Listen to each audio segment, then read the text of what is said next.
All right. Ladies and gentlemen, for the last 7 years, my first guest has starred on the award-winning show The Practice, which can now be seen every Monday at 9 on ABC. Please welcome Dylan McDermott.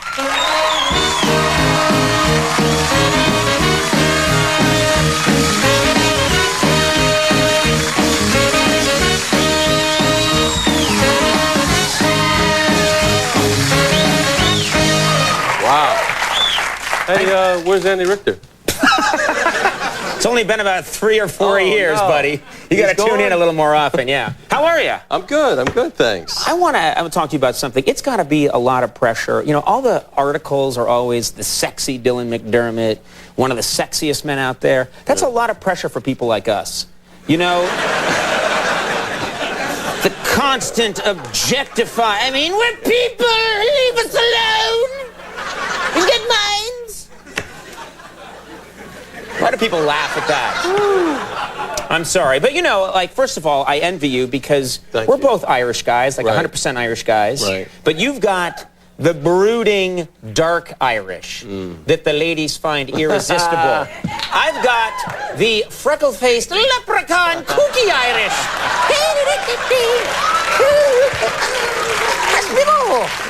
You know? Women see you and they're like, oh, I want to take him to bed. And they see me and they're like, where's me pot of gold?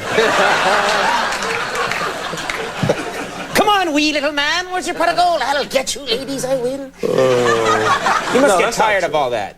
No, absolutely not. No, it's good. It's great. Life is good. It's good. It's absolutely good. Yeah. Because you're always like the GQ Man of the Year or something like that. That was once. It seems like always to me. You know, we had, on the show recently, we had actor Dermot Mulroney on the show.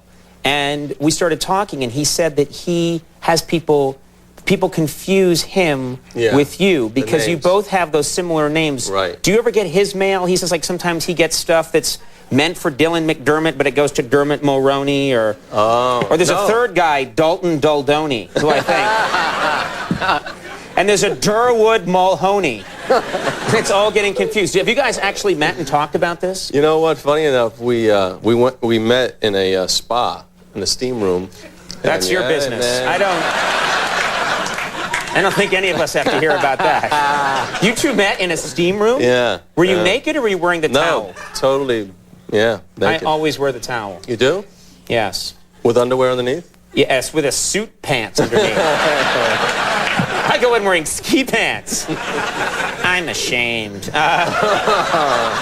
So you guys, you walk in and you haven't met this guy before who has a similar name, and you meet naked in a steam room. Right.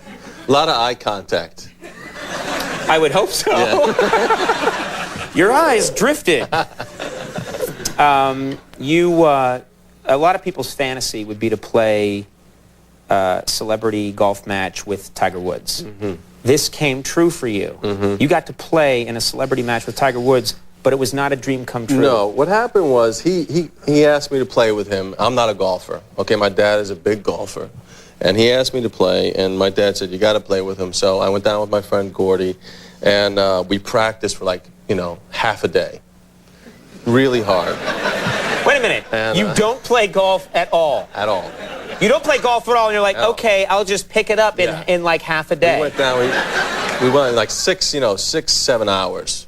And we that ought to do hard. And it was me, Charles Barkley, Kevin James, and I was the first person. And those guys can play. Guys are good. And explain to me... I thought, because I'm an actor, I could fake my way through it. That's a whole new level of arrogance that I've never encountered before. Exactly. I'm an actor. I think if I pretend I'm bulletproof, you can shoot me. It should go pretty well.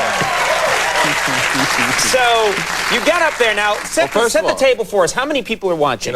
Nike dressed me like the best clothes. TaylorMade gave me the best clubs in the world. I mean, I was decked out, looked great. And then I got to the first tee, and I didn't know what I was doing. Is there a crowd there? Huge crowd. Cameras. Is it on television?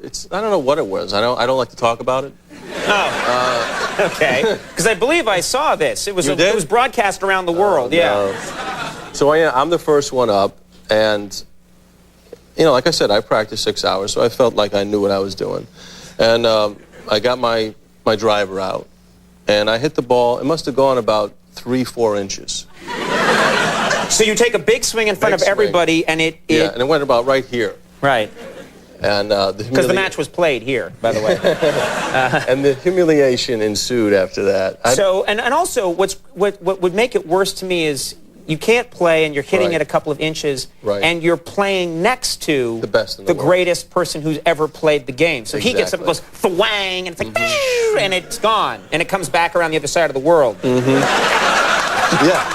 Essentially, that's with little stickers on it, like from a Bugs Bunny cartoon. Yeah. Essentially, that's what happened. That's just got to be tough. That's really... Funny enough, though, he asked me back this year. He asked you back? He probably had the time of his life. He figured out he can beat me. He was worried, and then he figured it out, and now it's cool. Of course, you do your show on ABC, which is owned by Disney. Right. And I've always thought that if you work on a network that's owned by Disney, you must get cool Disney perks. Yeah, you do. Do you get, like, free Disney stuff or free trips to Disney World or anything like that? Yeah, I mean, you know, nothing's for free, but I do get to take my kid down there, and we go to Disneyland, and they have a guide that kind of takes us through the back door. But every once in a while, they'll make me do, like, a parade, you know, with some of the Disney characters. Wait a minute, you have to march in a parade? No. This was very cool. I mean, they said, okay, will you do this parade for us? And I was in a Corvette, and, you know, I thought it was just going to be just me in a Corvette kind of waving. And all of a sudden, Snow White came up and got in the car. She's very forward that way. Hiya, sailor! So every once in a while, you got to do stuff like that. So you drove a Corvette and... No, there was a driver. Oh, there's a driver, and you have to sit on the back of the Corvette with Snow White. And you know, I'm sure there are other, you know, Disney mutants around, like Snoopy and everybody. That's going to be a weird experience. Yeah. Did kids know who you were? Did kids, little kids?